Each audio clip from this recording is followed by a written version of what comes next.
자, 수업 시작하겠습니다. 인사할게요. 네. 안녕하세요. 안녕하세요. 네. 오늘 수업은 교재 59페이지요. 학습 목표가 432번째니 네. 막볼 선택.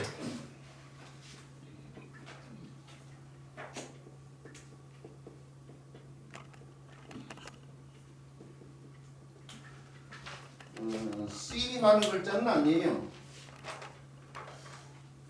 맛본다는 것은 이미 먹었다는 얘기고, 이미 먹었다는 것은 다른 사람에 비해서요. 일찍이 먹었다고 해서 일찍이 뭐 이런 뜻도 있는 글자예요. 일찍이상, 일찍상이라고 해야 되나? 일찍이상이라고 해야 되나? 일찍상? 일찍이. 뭐 제가 또 설명을 하다 보니까. 자서를 분석해 보는데요. 두 개의 자서로 이렇게 나란히 이렇게. 요 글자는 이렇게 쓰기도 하죠. 이렇게. 한자에서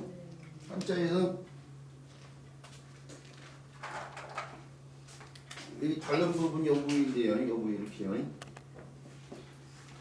이렇게 요 형태고요. 그냥 요 가운데 것은 똑같잖아요. 이건 가운데 똑같은데 지금 요렇게 요것과 요것이 지금 차이가 있는데 바로 이렇게 쓰여지는 글자를 이렇게 지금 바꾸는 상황이잖아요. 지금 근데 그렇게 쓰이는 것이 지금 절반 반자도 이렇게 쓸 수도 있지만은 이렇게도 쓸 수 있거든요. 또 그 겸할겸자 같은 경우도 이렇게 쓸 수도 있지만은 이렇게 쓸 수도 있거든요. 또 하나만 더 한다면 일직증자도 이렇게 쓸 수 있지만 이렇게 쓸 수도 있거든요.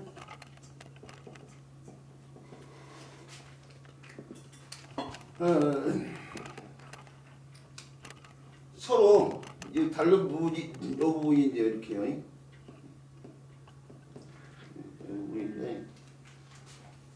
서로 이렇게요. 서로 이 형태와 이 형태가 교환이 돼요. 그래서 이렇게도 이렇게 쓴다는 사실을 알고 있어야 되고요.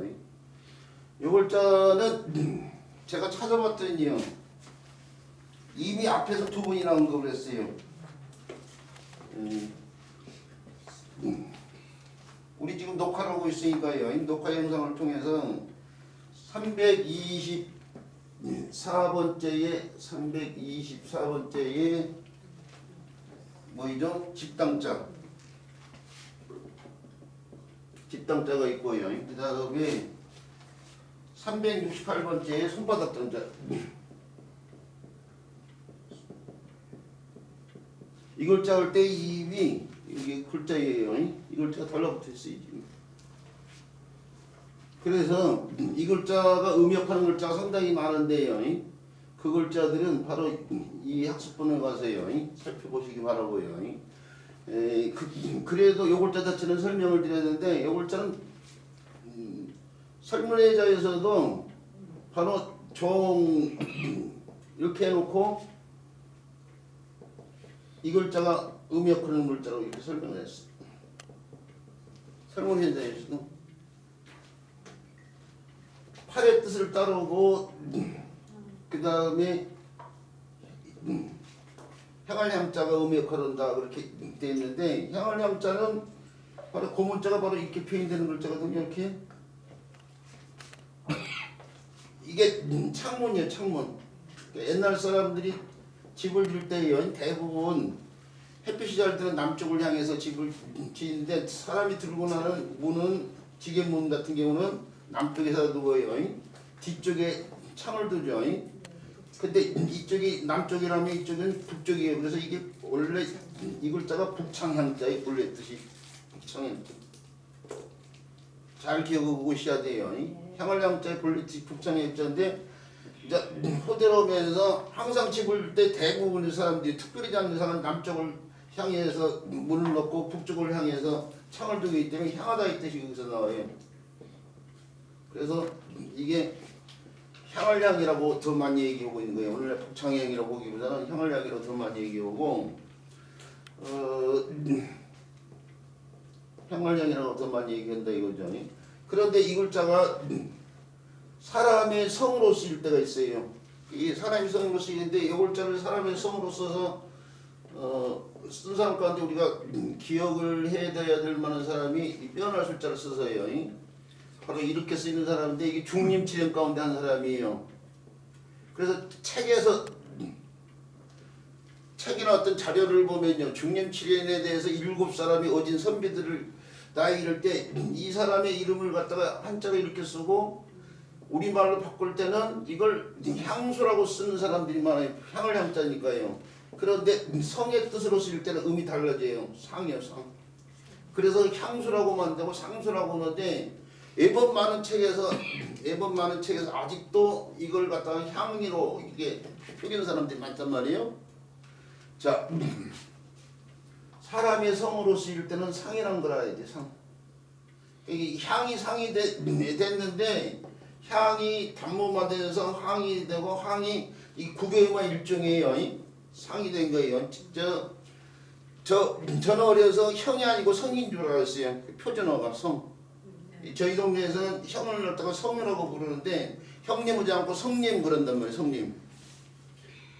형이 성이 되고 우리가 힘이라는 말도 밥심으로 산다. 팔심이 세다 할 때 힘으로 이렇게 읽잖아요. 이 히읗자가 시옷자로 바뀐 게 국유만 일종이에요. 우리가 지읒이나 티읒으로 어떤 말이 바뀌면 다 국유만 된다고 하는데 주로 이제 디귿이나 티읒인데 디귿이나 티읒이 지읒이나 시옷으로만 쓰인 것이만 국유만 아니고 치음결, 시옷도 포함되고 어떤 히읗자가 이렇게 바뀌어도 기역자가 이렇게 바뀌어도 다 국유만 된다고 해야 돼. 입천장을 덮는 소리이기 때문에. 그러니까 그래서 이게 서로 의미요. 이 향이 되기도 상이 되기도 하는데 이게 상이기 때문에 이게 그래서 이 글자도 의미 상인 거예요. 이 글자도 상이고 이 글자도 의미 상이고요. 이 글자는 향자를 바탕으로 해서 이렇게 향자가 옛날 곰자 이렇게 쓰는데 거기에 지붕을 더하는 상이라고 봐야 돼요. 어떤 사람들은 창문을 통해서 연기가 나는 모양이라고 하는데 이게 더하다 이 설문에서도 더하다 이 뜻으로 풀이를 해놓거든요. 이 더한 것은 지붕 같은 걸 더하는 거예요. 옛날 사람들이 우리나라 사람 같은 경우에요. 잘 사는 사람이야 기어진 살았지 그렇지 않은 사람들은 초가집에서 살았단 말이에요. 농경시대 때에 농사를 짓고 나면 부산물이 지푸라기가 있는데 지푸라기를 이었던 거죠. 지푸리가 없으면은 뭘로 이어요? 억새 같은 거. 제 고향 동네가 지리산 산골짜기고 관련이 되는데 지리산에 가면 억새집이 있다고 해요. 억새집. 억새. 산 같은 데는 농사를 기를 수 있는 상황이 아니고 부산물이 없으니까 지푸라기 부산물이 없으니까 그 역할을 하는 억새 같은 걸 있는 거예요. 저 화전을 읽은 사람들은 산속에서 화전 읽은 사람들도 마찬가지로 벼농사를 같은 거 못 지니까 그 사람들 노아라고 해가 노아 집집 같은 걸 짓고 그러잖아요. 근데 이게 천장에서 비가 새면 어떻게 돼요? 나무 조각을 노아집 같은 게 나무 조각 같은 걸로 지붕을 있는데 그 나무 껍질 같은 거예요. 껍질을 더하는 거죠. 그래서 더하다 이 뜻이 있고 더해서 높인다고 해서 높이다 이 뜻이 있고 높여서 숭상한다고 해서 숭상한다는 뜻이기 때문에 오늘날 이걸 숭상을 상이라고 더 많이 얘기한단 말이에요. 그 상자예요. 무슨 말인지 알겠죠? 네. 그래서 상은상인데 자, 요 글자에서 뜻이 이루어지는데 요 글자가 오늘날 뜻지라고 하는 사람들이 많은데 본래 뜻은 맛있을지 또는 맛지 하는 글자죠. 그 맛있다는 것이 어떤 음식을 넣고도 뭐 예컨대 초콜릿 같은 걸 넣고도 저걸 써서 못 먹어 맛없어 뭐 이렇게 저는 어려서 초콜릿이 사실 맛없었어요. 쓴맛만 나고. 근데 이제 커서는 좀 달라졌지만은 그거 다 마음에 달려 있어요. 마음 뜻 마음의 생각이 뜻과 관련되기 때문에 이게 맛이라는 것이 뜻과 상관이 되기 때문에 오늘날 이걸 뜻이 하고 있는 거죠. 그렇지만 원래는 맛과 관련이 돼 있어요. 저도 그럴 수밖에 없는 게 이 글자를 분석해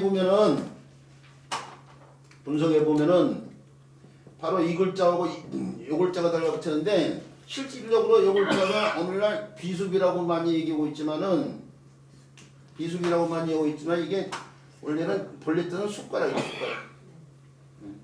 숟가락 형태를 갖다 표현했어요. 이 숟가락 형태 옛날 글자를 보면 그 후대로 오면서 변화가 좀 생겨나가지고 오늘날 뭐 이렇게까지 쓰이고 있는데 이 옛날 저 한자가 농경시대 때와 관련이 돼 있고 청동기 시대와 관련인데 옛날 청동기 시대 때 청동 숟가락 같은 것을 보면은 꼭 비수처럼 생겼어요. 그래서 문자가 많지 않은 이 시절에 숟가락을 나타내는 글자가 비수를 뜻하기도 하고 숟가락을 나타내는 글자는 다시 음이 변화되면서 오롯이 가르시자로 써가지고 시는 시인데 거기다가 이 글자를 붙여서 이게 숟가락을 뜻하는 숟가락 시자가 돼요.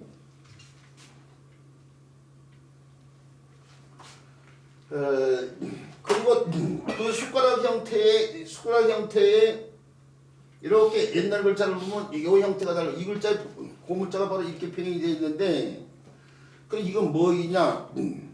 입이라고 올 수도 있고 그릇이라고 올 수도 있어요. 문자학자들이 걔네가 여러 가지인데 저는 입으로도 한때는 봤는데 그릇으로 보는 게 더 나을 것 같아요.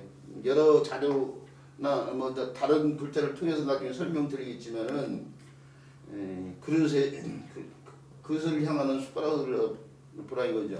숟가락으로 음식의 맛을 보고 있는 상황이에요. 그래서 이 글자가 맛과 관련되기 때문에 뜻 자체가 맛볼 성자가 된 거죠. 그리고 와싱 상담할 때 쓰인 글자죠. 오랑 구천하고 오왕 함녀의 아들 부차하고 이렇게 관련해 가지고요.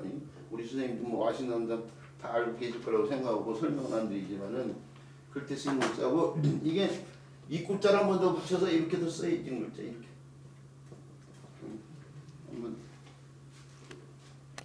그런 글자라는 걸 일단 알아두시고요. 관련되는 글자가 예법되는데 뭐 상줄상자나 이런 글자들이에요. 상줄상자라든지 뭐 항상상자라든지 또는 뭐 치마상자라든지 뭐 이런 글자들이 바로 여기서요. 요 글자 설명할 때 이미 설명했기 때문에 거기서 더 자세히 살펴보기 바라는데 요 글자 자체가 음의 상상상이 된 것처럼 이것도 음의 상이다 이거죠. 자, 이 정도면 충분했으리라고 생각해요. 네. 그죠? 네. 자, 그래서 막볼상자에 대한 설명은 여기까지만 하도록 하고요. 그 다음에 배워야 될 글자는 어릴구라는 글자예요.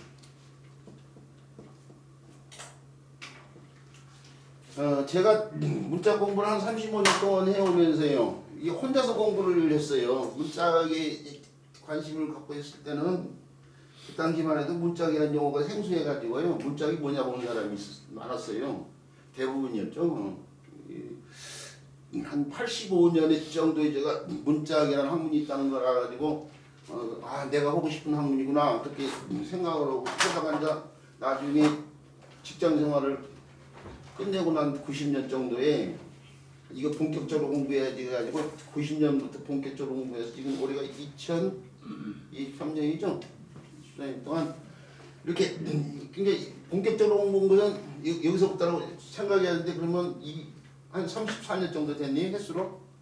34년 정도 됐는데 이거 혼자서 공부하고 또 자료도 얻고 오는 상태에서 하다 보니까 아무래도 여러 다른 문자학자들의 견해도 중국에서 뭐 중국 책도 사다 보고 그러면서요. 일본 책도 보고 그러면서 문자 견해를 많이 참고를 해서 교육을 했는데 지금부터 한 4, 5년 전이에요. 3, 4년, 4, 5년 한 전에 마지막으로 문자권 공부서라고 해야 되는데요. 이 문자 관련된 공부서를 마지막이라고 생각하고 쓴 책이 있어요. 이제 그걸 가지고 대학생들 좀 공무원 시험 공부하거나 뭐 취직 시험 공부하는 사람들 배우고 싶어서 그 책을 쓰는데 그 책이 오히려 자원 공부는 아니에요. 문자 공부는 아니에요. 그게 마침표라고 생각하고.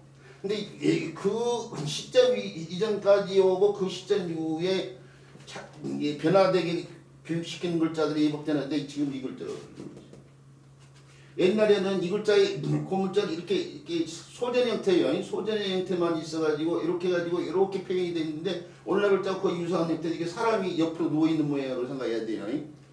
그다음에 그 사람 뒤에 줄이 있다고 옛날에 생각했는데 그게 아니고 이게 강조된 형태인데 이게 뭐냐면은 뜸을 들이는 도구라고 생각해야 돼. 길쭉이 쑥뜸 같은 거.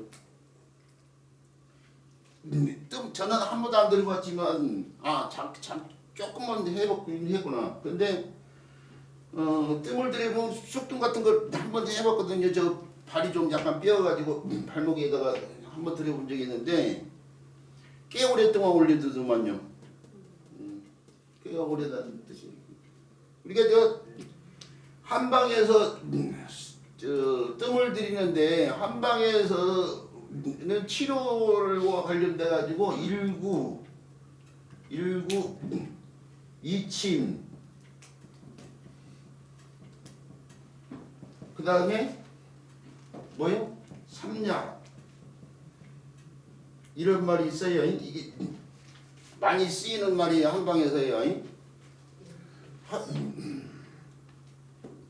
맨 먼저 환자가 오면 뜸을 들이고 그 다음에 침을 넣고 그리고 나서 약을 조제해서 주는 상황인데 오늘날 저 한방병원 이런 데 가서 보면 뜸을 잘 안 들이거든. 이거 시간이 오래 걸리기 때문에 그래. 시간이 오래 걸리니까 한방병원에서 돈을 벌려면은 이거 오래 오고 있으면 사람들 치료를 많이 못하거든. 저는 그렇게 알고 있어요. 그래서 막바로 침을 넣고 약을 조제해 주는 상황으로 될 수 있으면 뜸을 잘 안 들인다 이거죠. 근데 뜸을 들이려면 불이 있어야 되기 때문에 불화자를 밑에다 붙여서 뜸을 탄 글자는 새롭게 이렇게 만들어지고 뜸을 때 시간이 오래된다고 오래 붙자 얘기해요. 그리고 침구할 때 쓰는 침구류 침구술 올 때 쓰는 글자예요. 이게 뜸 들이는 걸 갖다가 표현한다고 생각해야 돼. 뜸 들이는 어떤 물체를 갖다가 표현했다고 생각해야 돼요. 그리고 이 글자는 이제 처음 나왔기 때문에 관련되는 글자를 더 설명드렸는데 상자방자예요.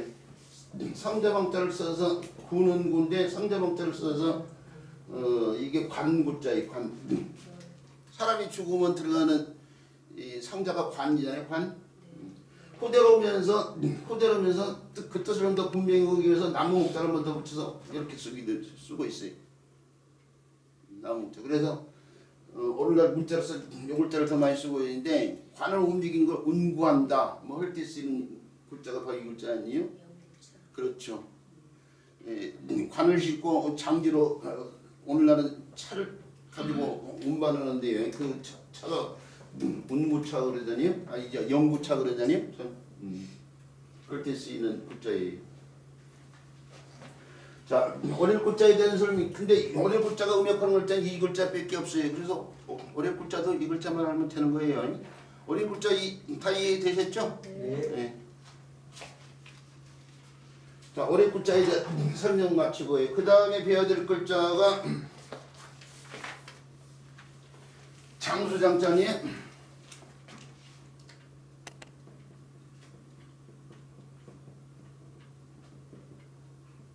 뭐 거느릴장이라고도 하고 또는 나갈장이라고도 하고 뭐 하는 글자예요. 자, 이 글자를 분석해 보면은 세 개의 자소로 일단 분석이 되네요. 하나는 이거, 하나는 이거, 하나는 이거. 자, 이 글자 다 불소 글자에 다 불자인데 이 글자 무슨 자라고 그래요? 조각 옛날 책에는 조각멸장이라고 하는데 제가 우리나라에서 최초로 부수와 관련된 단행 문책을 쓴 사람이거든요. 교정판 내면서 조각멸장을 바꿨어요. 그냥 조각장으로. 조각장으로 바꿨어요. 그러니까 조금 전에 제가 공부하는 과정과 관련해 가지고 한 4, 5년 전부터 저도 제 나름대로 주관을 가지고 바꿔도 되겠다 싶은 것들이 이제 거기서부터 시작을 했는데 기존에 책을 쓸 때는 이게 조각 널까지 집어 있었어요. 근데 널이라는 게 조각이 된 남판대기를 말하거든요. 그리고 이 글자고 내냐 같은 글자예요. 사실은 원래 후대로 오면서 형태가 달라져가지고 쓰임이 또 달라지고 있지만은 이 글자가 조각편자 아니에요? 설문의자 중에서도 이 설문의자에서는 조각편자에 대한 설명만 있고 조각장자는 없어요. 근데 이제 후대 단옥자가 설문에다 줄을 쓸 때에 조각장자를 갖다가 설명을 할 때 이 글자의 반대 형태의 글자라고 설명을 했고 조각편자는 판목이라고 하면서요. 나무 판목냐라고 해가지고 나무를 갖다가요 쪼개가지고 그 반쪽이라고 설명을 했는데 이게 이제 설문에다 이게 잘못이야. 왜 잘못이냐면은 이 나무목자의 고문자가 이렇게 이런 식으로 표현되고 그것이 소전에 와가지고 이런 식으로 표현되는 거란 말이에요. 자 그런데 이 조각장자나 조각편자는 옛날 글자를 보면 이렇게 표현돼서 이렇게 이 글자는 이렇게 이거 반대 이 글자 반대는 이렇게 표현되겠죠. 그러면 이렇게 그러면은 여기 나무목자의 반제를 들어서 살펴봤을 때에 이 각골문의 형태인데 이 반절이면 이렇게 표현되고 이것이 서로 다 다르잖아요 지금. 그래서 옛날 저도 문자 공부를 시작할 때는 이 조각편자나 조각장자를 나무의 반쪽과 관련돼 가지고 설명을 했었는데 이게 잘못됐다는 걸 분명히 깨달았어요. 그래서 불사책을 쓸 때에 나무 이건 설문에서 걔네가 잘못됐다 분명히 언급하고 나무가 상관없게 이렇게 설명하고 있어요. 그리고 요 글자 이런 글자들이 달라붙어 쓰여진 글자들 보면은 잠잘매자 이런 글자들이라든지 또는 뭐 잘침자라든지 뭐 이런 글자들 깰로자 이런 글자들 이게 잠잘매자 오매불망할 때 쓰는 안일미자가 음역하려면서 집 속에 침상에서 잠을 자는 거예요 지금. 이게 침상을 갖다가 옛날 사람들이 남조각 같은 걸로 만들었던 거예요. 오늘날도 남조각 이어서 침상 만들잖아요 사실은. 그냥 꿈몽자의 옛날 글자라고 이렇게 사람이 있고 눈썹을 좀 더 펴놓고 사람이 이렇게 있고 그 뒤에 이렇게 침상이 이렇게 이 형태 되냐 이 형태 여기다 이렇게 반대쪽으로 이렇게 표현됐어 이렇게. 꿈몽자 고문자 사실은 꿈몽자 고문자가 사람이 눈이 이렇게 표현되고 눈썹이까지 표현되고 사람의 몸처럼 이렇게 표현된 상태에서 이렇게 옛날 고문자를 보면 이렇게 침상이 누워 있는 거예요 지금. 그대로 하면서 침상이 없어진 대신에 초장다리 형태가 달라붙으면서 그것이 정의화돼서 이루어진 글자가 오늘날 이 글자가 된 것뿐이야 지금 사실은. 꿈몽자 고문자에서도 이게 침상의 형태로 나타나 있어요. 그래서 100% 장담하고 지금 얘기하고 있어요. 설문에서 조각편자, 조각장자를 나무의 반쪽이라고 설명하고 있는데 그리고 극연을 쫓아간 사람들이 부지기수로 많아요. 아직도 문자학자 한자 선생님들 가운데 결단코 아니다는 걸 얘기하고 싶어요. 이것은 침상이에요. 침상. 그 침상을 만드는데 나무 조각 같은 걸 이용해서 만들기 때문에 조각이라는 뜻이 있다는 사실을 분명히 알고 있어야 돼요. 자, 그 조각장자가 그런데요. 이 조각장자가 그런데 288번째예요. 288번째에 장어발장자에서 이미 설명을 드렸어. 이 글자에 이 조각장자가 달라붙었잖아요. 그래서 이 글자가 음역하는 글자가 또 예복되지만은 그 관련되는 글자는 바로 288번째의 그 동영상을 참고하시고 이 자리에서는 막바로 이 글자만 지금 설명을 드리는 거예요. 자, 이 글자만 설명을 드리는데 조각장자가 음역하면서 이 글자는 제사제자의 이런 글자에서 볼 수 있는 글자 이게 그것도 똑같은 글자인데 이게 뭐예요? 고깃덩어리죠? 이게 손이고 그 제탁이고 이게 제탁에 손으로 고깃덩어리를 올려놓고 제사를 진다고 이게 제사제자 아니에요? 이게 고기육자가 옛날에 이런 식으로 표현했는데 그걸 정해시킨 건데 그걸 간략화시킨 것이 육달월이고 육달월을 약간 변형시켜서 쓴 것뿐이야 지금. 이해가 가죠? 좀 빠르나요? 지금 말하는 속도가? 네, 좋습니다. 예. 우리 선생님 이해하시면 다 이해하시는 거예요. 자, 그래서 고기육자가 변형된 글자라는 걸 알고 계시는데 그 고기육자가 여기 달라붙고 이게 마디촌자는 문자 속에서 마디촌자가 달라붙은 그렇죠. 우리 선생님이 손과 관련됐다는 사실을 알고 계셔야 돼요. 이게 이 마디천자가 사람의 손이요. 사람의 손 이렇게 사람이 된 손을 갖다가 문자 노탕해서 선으로 이렇게요. 손가락 5개를 이렇게만 펴는데 손목으로요. 후대로는 점이 추가되어 가지고 오늘날 마디천자로 쓰인 것뿐이지 원래는 손이요 손. 그래서 집이 있고 원래는 손만 이렇게 있다가 여기서 그러니까 정해진 글자가 지킬 숫자 아니에요? 네. 이렇게 써줘야 될 글자 점 찍어가지고 오늘날 이렇게 쓰고 있단 말이에요. 이렇게 지킬 숫자 이렇게요. 이렇게 안 쓰고 이렇게. 자, 그래서 이게 손이요 손. 그러니까 결국 손으로 고기를 가지고 있는 상황을 표현하는 글자야. 조각장자가 음역화를 해서 손으로 고기를 가지고 있는데 손으로 고기를 가지고 있는 게 가지고 있다는 거이 거느린 거야. 그래서 이게 거느릴 장자야. 이게 거느릴 장자.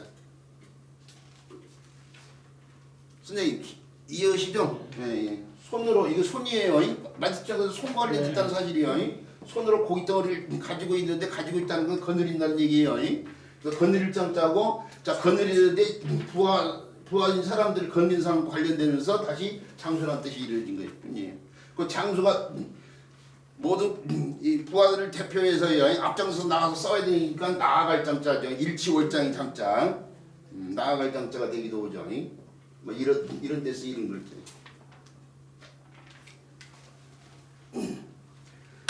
자, 그리고 이 글자가 음역하는 글자가 있는데 말씀드린 것처럼요. 아까면서 이게 몇 번째요? 288. 그렇죠. 288이요. 적어 놓으셔야 돼요. 네. 288번째 학습협회가 가가지고요. 그래서 지금 번호가 달린 거예요, 사실은. 자, 장수상자 설명은 여기까지 하도록 하고요. 그 다음에 배워야 될 글자예요. 자, 이 같은 속도로 해가지고 진행하면 1시간에 5글자 이상은 충분히 수업이 될 것 같아요. 그러죠? 네. 네. 그러면은 지금 우리가 300 지금 그렇죠. 이 430번대를 하고 있는데 우리 학습연표가 몇 번까지 이라고 있어요? 1300 아니요 1300 1530몇 자라고. 아니요 제가 다시 확인해 봤어요. 그동안 잘못 얘기하고 있었어. 1353자야. 처음에 선생님 그렇게 얘기했어요. 1353자. 아니 지난 시간에 막 3년 막 이렇게 얘기 나와서 도대체 이거 생각 없이 지금까지 수업을 했거든. 그러다가 집에 와가지고 이게 정말로 어느 정도 걸릴지 한번 생각을 해봤거든요. 근데 생각을 해봤는데 1시간에 5글자하고 그렇죠. 하루에 3시간 쓰면 15글자 한 달 되면 60글자 할 거 아니에요? 그러면 1년이면 12달이니까 72자를 한단 말이에요? 720. 아니 720자예요. 그렇죠? 1년에 720글자를 해. 지금 남은 글자가 한 1100글자 정도 남았어 지금. 그러면은 1년 더 걸려는데 한 1년 6개월이면 끝나는 거야. 그동안 좀 많이 해오긴 했지만 저 유동규 선생님 시작을 언제 했죠?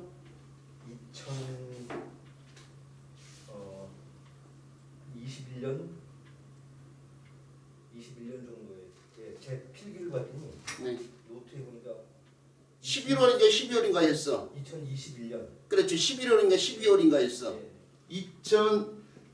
2021년 11월인가 12월인가부터 했어. 그러니까 작년에 온전히 1년 오고 그 앞에 그해 전에 한 달, 2달 정도 먼저 시작했으니까 지금 6월까지고 지금 7월 들어섰으니까 한 1년 오고 7개월 정도 지금 한 거야.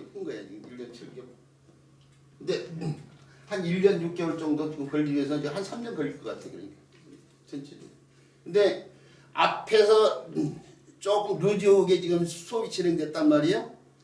그러니까 더 줄여서 만약에 이제 다음에 가가지고 이걸 다시 한다고 치면은 2년 6개월 안에는 할 수 있을 것 같아요. 근데 우리 선생님들이 논어 들어보신 분요. 다른 데 가서 논어 들으면 지금 우리 일주일에 3시간 쓰게 해가지고 한다고 치면 이 정도 걸려요. 다른 데서도. 제가 논어를 4분의 선생님한테 들어봤는데 논어 공부도 그 정도 걸려요. 그래서 이게 큰 공부라고 하는 이유가 그거예요 지금. 그리고 다른 데 선생님들은 문장이 들어 그냥 풀이만 하고 넘어가 버리지 저처럼 글자 설명하고 그러고 나서 뭐 문장풀이 저는 간단하게 물론 하지만요. 문장풀이까지 해서 하면은 배를 줄여서 하는 거나 마찬가지예요 사실은. 보통 논어를 배울 때는 주자 집주까지 다 같이 하잖아요. 예? 그러니까 주자 집주까지. 아 그렇죠. 그게 주자 집중. 그 시간이 그게 많아요. 제 수업의 저는 장점으로 생각하는데 있죠. 문장 가르치는 사람들이 참 필연적인 것이 주자 집주를 그대로 문장에 적용을 해서 설명하신 분 대부분이거든요.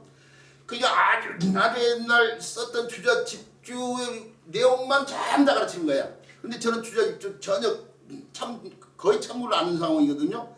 제 독특한 개념을 가지고 지금 수업하고 있는 거랑 마찬가지죠. 예. 지금 다른 분들 논어 수업은 집주를 이 사람도 가면 집주 참고해서 논어 원문해서 오고 저 사람도 그러고 다 그러거든요. 저는 거기에 치우치지 않기 위해서 집주를 아예 안 봐요. 사실은. 그 집주가 100% 옳다고 생각하시면은 그거 보고 봐야겠죠. 근데 저는 그렇게 생각지 않아요. 한 사람의 견해에 의해서 이렇게 천차하면 안 된다고 생각하고 있어요. 자, 이 얘기가 다른 쪽으로 가고 있는데, 자, 부담해야 될 글자예요. 자, 나무 목자예요. 아니, 논어를 다른 데 가서 들어보시면 제 수업이 특징이 뭐인지 알 거예요. 자, 나무 목자가 조금 전에 한번 썼다가 말하는데, 갖고 오는 형태가 이렇게 표현됐다니까요. 자, 이 형태가 나무 줄기 표현하고요. 그 다음에 가지 표현하고, 그 다음에 뿌리를 이렇게 표현한 거예요, 지금. 그럼 나무에 당연히 씨앗들이, 지금 바깥에 나가가지고, 지금이 오늘이 7월달인데, 지금 상태에서 바깥에 나가가지고, 나무 줄기 오고, 가지 오고, 뿌리만 있는 나무를 봤어요. 이 나무 어떤 나무예요? 죽은 것. 그렇죠, 죽은 나무예요. 지금 오늘이 7월달인데 지금 이 상태에서 나와가지고 나무를 봤는데 줄기 오고 가지 오고 뿌리만 있다니까요. 그러면 그 나무는 어떤 나무냐 이거예요. 죽은 나무예요, 죽은 나무. 왜 사람들이 아이들은 그런다고 왜 선생님 나무 목자에 이파리가 없어요 그렇게 물어본다고요. 그럼 어떻게 대답할 거냐 이거예요.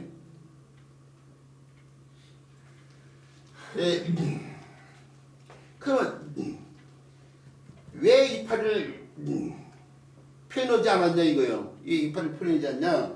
그 화가 가운데 있죠. 한자 교육이 통섭의 학문이라고 있어요. 우리가 학교에서 배우는 국어, 영어, 수학, 과학, 생물, 미술 이런 말들 자체가 다 한자잖아요 지금. 그 수업에는 영어도 다 한자예요. 제가 한자 교육을 위해서 했죠. 집에 사다 본 책이 한 3,000권이 넘어요 사실은. 뭐 세보면 거의 5,000권 가까이도 될 수 있다고 생각하는데 뭐 버리기도 막 하고 그랬는데요. 그 가운데 미술 관련된 책들을 일부 사다 봤어요. 그래서 오늘 또 미술책 하나 갖고 왔는데 우리 선생님들 권해 꼭 봤으면 싶어서 권해드리고 싶은 책이요. 그 책. 아니 그 책 보이면 안 되겠구나. 자, 근데 한자를 가르치려면 미술책도 많이 봐야 돼요. 저 집에 그래서 그림 공부교에서 미술과 관련된 책들 한 20-30권 사봤거든요. 20-30권 사봤는데 우리 책에도 그림이 예쁜 많이 들어가는데 우리 지금 교재에 보면은 누구 그림 들어갔어요? 몬드리안 그림이 들어가 있죠? 이 몬드리안이 나무 그림만인데 이분이 나무를 그리면서 나무 이파리를 안 그려요. 이것보다 더 추상적인 그런 그림도 있어요. 이파리를 안 그려 이 사람이요. 근데 이 사람이 뭐라고 하는지 알아요? 나무의 본질은 이파리에 있는 것이 아니다 이거예요. 이파리는 봄에는 싹이 막 나오고 그 다음에 여름에 무성해지고 가을에 물들고 겨울에 떨어지고 다시 봄에 새싹이 나고 이것은 본질 나무의 본질이 변화가 항상 되는 거기 때문에 본질이 아니다 이거. 변하지 않는 형태로 그림을 그렸어요. 본질만 가지고 나는 그림을 그렸다 이거예요. 그것이 몬드리안 그림이고 아마 나무 목자를 설명할 때 몬드리안 그림을 들어서 설명한 사람은 대한민국 김종익밖에 없을 거예요. 다른 나무 목자 설명인데 제가 그림 공부를 하면서 몬드리안의 그 견해를 본 순간 아 이건 나무 목자 설명과 딱 맞아 떨어진다. 그래서 원되는 그림이다 집인 거예요 지금. 어떤 책이 있어서 집인 게 아니고 제가 머릿속에서 이 원들이라는 이 나무 그릴 때의 생각은 나무 목자를 옛날 사람들이 만든 그 의식과 맞아떨어진다 이거예요. 그래서 원되는 그림 집인 거예요 지금. 그 옛날 사람들 똑같은 생각을 하는 거예요. 나무의 본질만으로 펴는 거예요. 그렇다고 해서 이 죽은 나무는 아니에요. 사람이 매일 한 번씩 옷을 갈아입듯이 나무는 1년에 한 번씩 옷을 갈아입는데 옷을 갈아입으면서 어떻게 돼? 사람도 크잖아요? 그렇죠. 크기 위한 나무예요 지금 이게. 자, 그 나무 목자를 이런 식으로 펴져 놓고 그것이 다시 정형화돼서 오늘날 글자가 된 거예요 지금. 자, 그리고 식목이라든지 수목 할 때 쓰이는 글자가 바로 이 글자예요. 요 글자는 다른 글자 구성에 도우면서 음역하는 글자가 가운데 한 글자를 알고 넘어야 돼. 그게 바로 이 글자예요. 자, 나무 목자 그대로 음역 역할을 하면서 물 숫자가 변화된 30명이 달라붙었어요. 물에서 목욕한다 해서 이게 목욕할 목이라고 오늘날 교인자에서 대부분 사람들이 수업하고 있어요. 그런데 한자를 교육하시는 분이라면 이 목욕인다는 것이 온몸을 쉰다는 말이거든요. 사실은 있죠. 머리 감을 목자이 머리 감을 목자. 그래서 한자를 교육하는 사람은 제대로 된 뜻인 머리 감을 목자를 알고 있어야 돼요.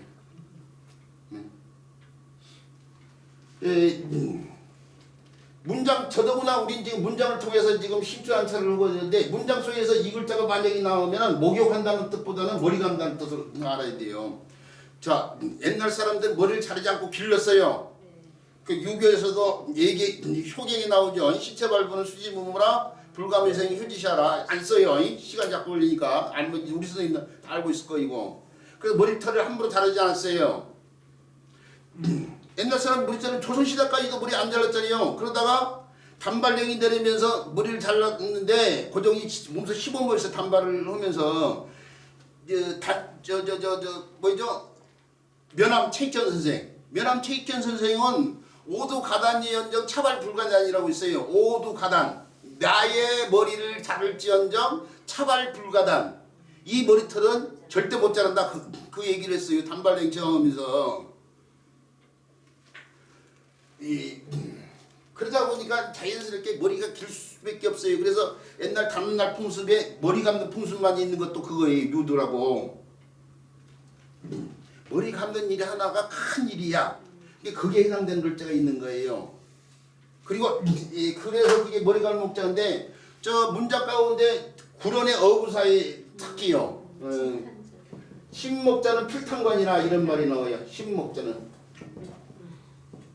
우리 선생님들 알고 있어야 돼요. 어부사에 보면은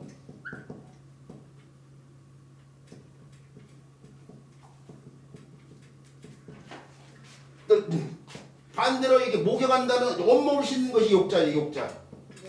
그래 목욕할 욕자예요. 이것은 목욕하다는 뜻을 그대로 다 붙여야 돼요. 목욕할 욕자. 골곡자가 음역하고 있는 글자예요.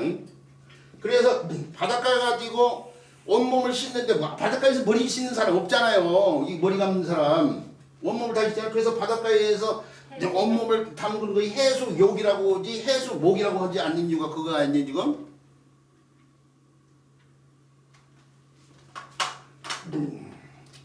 여기 대꾸가 급하면 이 욕자를 쓰고 있어요. 신욕자. 신욕자는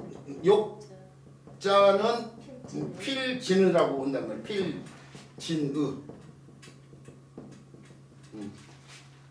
새롭게 머리를 감는 사람은 반드시 갓을 턴다. 이게 머리를 감았기 때문에 갓을 떠는 거예요 지금.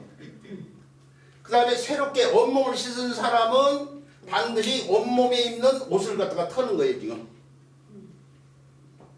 그래서 명쾌하게 목과 욕을 갖다 구분해서 지금 문장에서 풀이를 해야 돼요. 그래서 사자성어 가운데도 저 우왕이 되기 전에 순임금한테 선양을 받았던 우임금 13년 동안 치산치수에 골몰했잖아요. 자기 집 앞을 지날 때도 집을 안 들어갈 정도로 치산치수에 골무는 사람 아니에요? 이 사람이 치산치수에 골무면서 사방을 돌아다니면서 고생을 하는 걸 표현한 사자성어가 뭐예요? 질풍모고예요. 질풍모고. 질풍모고. 질 발음이 안 되시는 거라. 빛질자. 네. 질비하다 할 때 쓰는 질자. 네. 질풍. 발음이 어느 건가요? 네. 질풍모구. 이것도 뭐냐면은 빛질자잖아요. 빛. 줄문 토기할 때 쓰는 빛이라는 게 뭐예요? 머리잖아요. 머리와 관련되는 글자들이 지금 바람에 머리를 갖다가 씻듯이 빗질 하는 거예요. 그리고 물에 빗물에 머리를 갖다가 감는 거야 지금. 이게 욕자를 안 쓴 이유가 뭐예요? 지금 머리와 관련돼서 지금 나온 사자성어잖아 이게 지금. 이런 데서도 왜 하필이면 요골자가 아니라 요골자를 쓴지가 다 드러나잖아요 지금. 자, 그때의 목자라는 걸 알고 있어야 돼요. 근데 어디 가서 목욕할 목자, 머리 감는 목자를 이 정도 설명하면은 학교 교수들이 또 인정을 할 거예요. 그런 수업을 해드리고 있는 거라니까 제가 지금. 근데 지금 수업이라고 이렇게 돼가지고는 힘이 빠져서. 자, 그 다음에 배워야 될 글자. 그 다음에 배워야 될 글자는 방울탑자.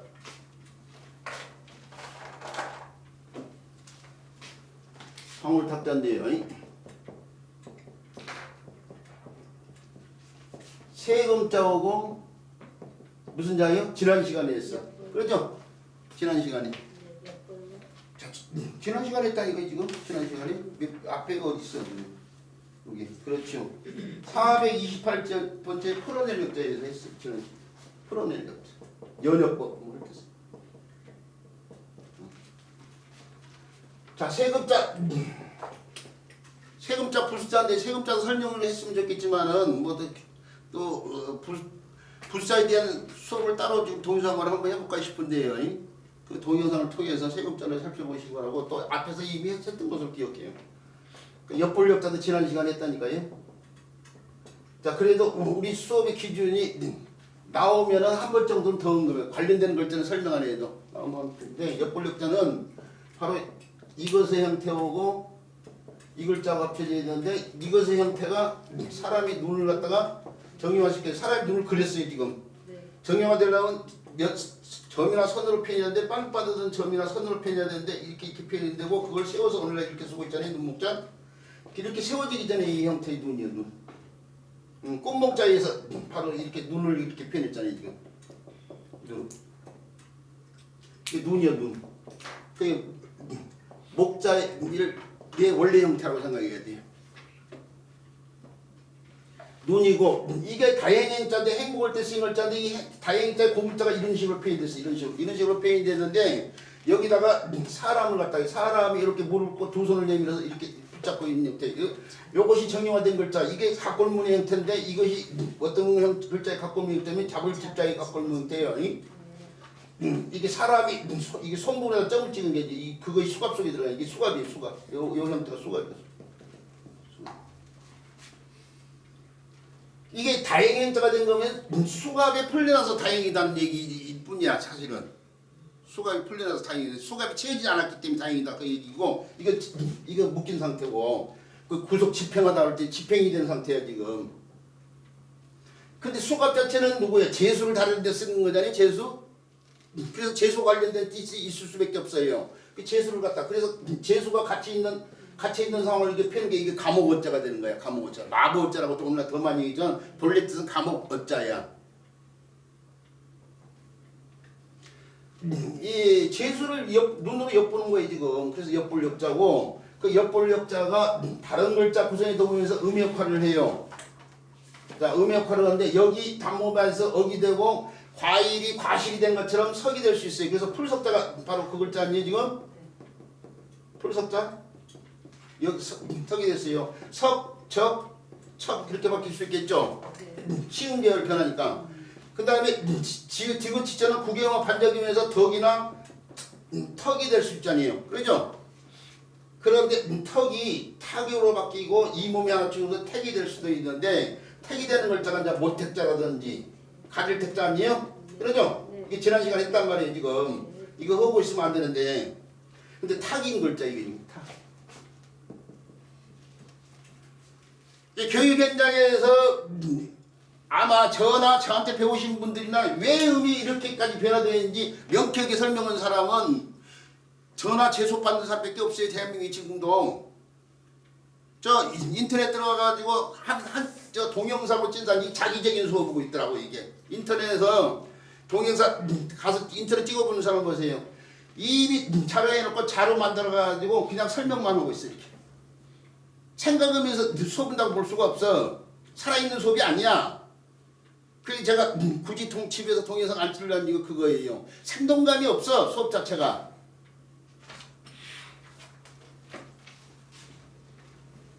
다 모든 게 일장이 있는데 동영상은 차선책이죠. 차선책. 코로나 기간에 코로나 때문에 아이들이 저 동영상 공부를 하면서 아이들이 수준이 엄청나게 떨어져가지고 그 문제 아니에요. 지금 학습 능력이 떨어져가지고 그렇게 될 수밖에 없다니까. 대면 수업을 할 수 있으면 대면 수업을 하고 난 다음에 그것이 안 됐을 때 그거 동영상 생각을 해야지. 대면 수업이 될 수 있는데도 불구하고 세상이 바뀌고는 있지만 그래도 아직까지는 이렇게 정상적인 수업을 하는 게 저는 옳다고 생각하는데 자, 지금 얘기한 것처럼 여기 그래서 탁까지 오면서 세금짜리에서 방울 탁자예요. 방울. 이 방울이라는 게 아이들 모자 같은 데도 달려있고 그러는데요. 이렇게 모자에다 방울이라는 게 작고 동그란 형태를 일단 말하는 거예요. 그래서 솔방울, 눈물방울, 뭐 물방울 할 때 쓰는 방울 아니에요 지금. 이 방울이 소리가 나겠어요 안 나겠어요? 물방울이 자체 소리 나요? 솔방울 자체가 소리 나요? 안 나요. 안 나죠? 네. 근데 나중에 이제 그런 형태에다가 속을 비워가지고 소리가 나게끔 뭔가를 집어해서 다른 소리가 나게끔 해서 이제 소리가 나는 것도 방울인데 원래 방울 자체는 소리가 안 나는 거란 말이에요. 자, 바로 그런 방울 가운데 큰 방울과 관련돼 있어요. 작은 방울은 이거 작은 방울은 쇠붙이로 만든 방울인데 방울형자 써져요. 영은형인데 이혈령 비혈령을 뜻하는. 이거 작은 방울이고 이거 큰 방울이에요. 새로 만든 큰 방울이야. 이 방울이 어떤 구조물, 뭐 쇠붙이로 만든 구조물 속에 들어가 가지고 이렇게 있을 때에 이게 방울이 이렇게 들어가 있을 거란 말이에요. 요걸 쇠붙이로 만들면 그건 금탁이 되는 거예요. 금탁. 이게 쇠붙이로 만들면 이게 나무로 만들어 있으면 이게 목탁이에요. 목탁. 우리가 목탁 스님들이 다루고 있는 나무로 만들어 가지고 이게 손잡이가 이렇게 달려 있고 이게 뭐 구멍이 이렇게 뚫어 있고 이걸 뚫어지고 있잖아요. 사실은 목탁은 있죠.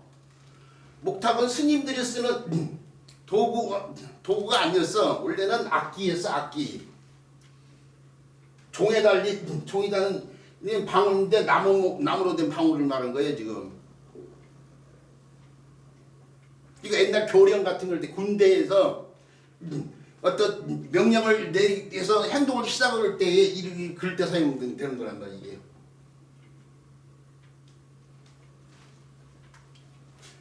자 이렇게 해서 방울탁까지 지금 살펴봤는데요. 지금 딱 5글자를 했거든요. 5글자인데 어차피 했으니까 조금 시간이 좀 지체되긴 해도요. 문장풀이까지 한번 해보도록 해요. 문장을 한번 읽어본대요. 읍 땅에 지경을 지키는 사람이 공자 100개를 청하며 말했다. 군대가 이곳에 이르르매 나는 일찍이 맘대맺지 아니한 적이 없었어. 그다음에 공자가 따르는 자가 100개 해주자. 죄송합니다. 지금 딴 생각을 잠깐 했어요. 공자 따르는 자가 100개 해주자. 공자를 믿고 나와 말했다. 두세 그대들은 어찌 이룰까 두려워합니까? 근심합니까? 그러니까 그렇게 얘기하고 나서 천하가 무도한 지 오래니 하늘이 장차 부자에게 목탁으로 삼으실 것입니다. 이렇게 설명했는데 그 목탁이 지금 여기 지금 설명은 목탁이 나오네요. 목탁이 나오는데 그 자료 그림부터 설명했더니 위에는 공자 성적으로서 의봉 사람을 만나고 있는 거예요. 이제 공자가 의봉 사람을 만나고 있는 걸 그런데 선명이 안 나와가지고 나중에 책으로 나오면 좀 더 선명이 나올 거예요. 근데 그 밑에는 목탁 조형물이 나왔잖아요.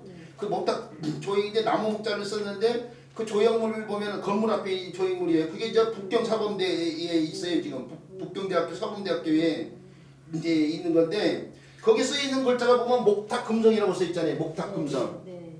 목탁이 이게 여기 속에 지금 나무를 된 방울이 들어 있고 그것이 이게 쇠고치로 돼 있어요. 지금 이게 쇠고치로 돼 가지고 그걸 쇠고치를 때려서 내는 소리가 금성이야. 금성.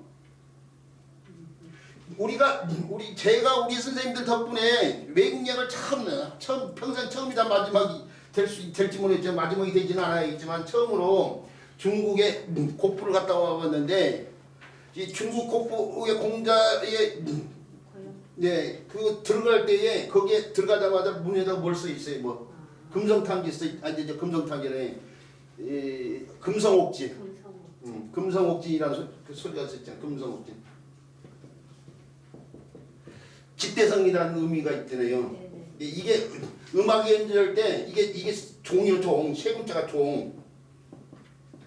종을 쳐서 음악이 시작되는 거예요. 종이 시작되면서 지금 여기에 목탁도 내냐 종인데 이게 아까부터 명령을 시작할 때 쓴다고 했잖아. 그게 이거 시작인 거예요. 지금 시작. 그 끝날 때는 옥돌로 이루어진 경이야. 편경. 병인데 편경을 갖다가 우리가 편경을 뜻하는 글자를 바로 이렇게 쓰잖아요. 이렇게요. 이렇게요. 이게 뜻을 뭐라고 그래요? 경자 뜻은 성불사 깊은 밤에 그윽한 풍경소리. 왜 이런데? 이게 뜻 뭐라고 해야 돼요? 경세경이라고 많이 배워요. 이게 경세경 쇠붙이. 근데 여기 돌석자를 썼잖아요. 옥돌이단 말이에요. 이 경세경이 본의가 아니야. 경석경이 돼야 돼. 본의가 경석경이. 근데 이걸 잘 우리가 대한민국의 한자를 배운 사람들이 경석경으로 안 배우고 경세경으로 다 배우고 있어. 그러니까 논어풀이한 사람들 있잖아요. 논어 책 쓰고 논어풀이한 사람. 우리 지금 보고 있던 논어책에 대한민국에 나와 있는 논어책들 다 갖다 놓고 요거 논어 속에 들어있어. 이 글자 논어 속에 들어있는데 이 글자 풀이한 거 보면 다 경세로 풀려놨어. 거의 대부분 책이. 이거 맞을까요? 아니에요. 틀려요. 경석으로 풀려야 돼. 경석으로. 가르치는 사람도 책에도 경세로 쓰는 책들이 대부분이에요. 제가 확인했어요. 근데 이걸 갖다가 우리가 논어 속에서 이 글자가 나오면 이걸 경석으로 설명한 사람, 저는 경석으로 지금 설명하고 있고 제 책은 경석으로 돼 있어요. 누가 더 옳게 지금 하고 있는 거예요? 사람들이 모르는 거야 지금. 제가 후고 논의 수업이 얼마나 정확성이 있게 하는지 지금 몰라. 다른 사람하고 비교할 수가 없었거든. 다른 걸 배워본 적이 없으니까.